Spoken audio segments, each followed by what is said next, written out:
ಗೊತ್ತು ಇಷ್ಟು ದಿನ ದೇವರು ಗಿವ್ರು ಅಂತಿದ್ದವನು ಇದೇನಪ್ಪ ಸಡನ್ ಆಗಿ ಪ್ರೀತಿ ಗೀತಿ ಅಂತ ಎಲ್ಲ ಕೇಳ್ತಿದ್ದಾನಲ್ಲ ಮಾತಾಡ್ತಿದ್ದಾನಲ್ಲ ಅಂತ ಥಿಂಕ್ ಮಾಡ್ತಿರ್ತೀರ ತಾನೆ. ನಾನು ಕಾಶಿಗೆ ಹೋಗಿದ್ದೀನಲ್ಲ, ಕಾಶಿಗೆ ಹೋದಾಗ ತಂದೆ ನನಗೆ ಮುಕ್ತಿ ಕೊಡಪ್ಪ ಅಂತ ಕೇಳ್ಕೊಬಂದೆ. ಉಜ್ಜಯಿನಿಗೆ ಹೋದಾಗ ತಂದೆ ನನಗೆ ಶಕ್ತಿ ಕೊಡಪ್ಪ ಅಂತ ಕೇಳ್ಕೊಬಂದೆ. ಈ ದೇವರು ಪ್ರೀತಿ ಕೊಡೋಕ್ಕೆ ಫೇಮಸ್ಸು. ನನ್ನ ಪ್ರೀತಿನೇ ಕೇಳಬೇಕು ತಾನೆ. ಏನು ಮಾಡಲಿ, ನನ್ನ ಹತ್ರ ನನ್ನ ಪ್ರೀತಿ ಯಾರು ಅಂತ ನನಗಿನ್ನೂ ಗೊತ್ತಿಲ್ಲ. ಎಲ್ಲಿದ್ದಾಳೋ ಏನು ಮಾಡ್ತಿದ್ದಾಳೋ ಅದು ನನಗೆ ಗೊತ್ತಿಲ್ಲ. ನನ್ನ ಪ್ರೀತಿನ ಕೇಳ್ಕೊಬರ್ದಕ್ಕೆ ಹೋಗ್ತಿದ್ದೀನಿ. ಪ್ರೀತಿ ಅಂತಲೇ ಹೆಸರಿಡಬೇಕು, ಬೇರೆ ಏನು ಕರೀಲಿ ನಾನು. ನೀವು ನನ್ನ ಪ್ರೀತಿಗೆ ಸಹಾಯ ಮಾಡ್ತೀರಾ ಅಂದ್ಕೊಂಡಿದ್ದೀನಿ. ಒಂದು ಮ್ಯೂಚುವಲ್ ಅಂಡರ್ಸ್ಟ್ಯಾಂಡಿಂಗಿಗೆ ಬರೋಣ, ಓಕೆನಾ? ನೀವು ನನ್ನ ಪ್ರೀತಿಗೆ ಸಹಾಯ ಮಾಡಿ, ಫಾಲೋ ಮಾಡಿ, ಸಬ್ಸ್ಕ್ರೈಬ್ ಮಾಡಿ. ನಾನು ನಿಮ್ಮ ಪ್ರೀತಿಗೆ ಸಹಾಯ ಮಾಡ್ತೀನಿ. ನಿಮ್ಮ ಪ್ರೀತಿನ ಕಮೆಂಟ್ ಹಾಕಿ, ಯಾರು ಏನು ಹೀಗೆ ಅಂತ ಅವ್ರ ಹೆಸರು ಕಮೆಂಟ್ ಹಾಕಿ.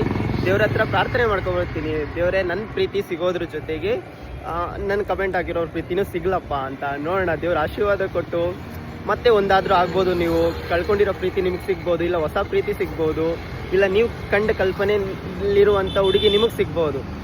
ಒಂದು ಕಮೆಂಟ್ ಹಾಕಿ, ಓಕೆನಾ? ಓಂ ನಮಃ ಶಿವಾಯ. ಎಲ್ರಿಗೂ ಒಳ್ಳೇದು ಮಾಡಲಿ. ಇಷ್ಟು ದಿನ ನಾನು ದೇವ್ರ ಹತ್ರ ಏನು ಕೇಳಿದ್ದೀನೋ ಅದು ಯಾವುದೂ ನನಗೆ ಕೊಟ್ಟಿಲ್ಲ ಅನ್ನೋಗೆ ಇಲ್ಲ. ದೇವರೆಲ್ಲ ಕೊಟ್ಟಿದ್ದಾನೆ. ಪ್ರೀತಿ ಕೇಳಕ್ಕೆ ಹೊರಟಿದ್ದೀನಿ, ಜೊತೆಗೆ ನಿಮ್ಮ ಪ್ರೀತಿನೂ ಕೇಳ್ತೀನಿ. ಕಮೆಂಟ್ ಹಾಕಿ.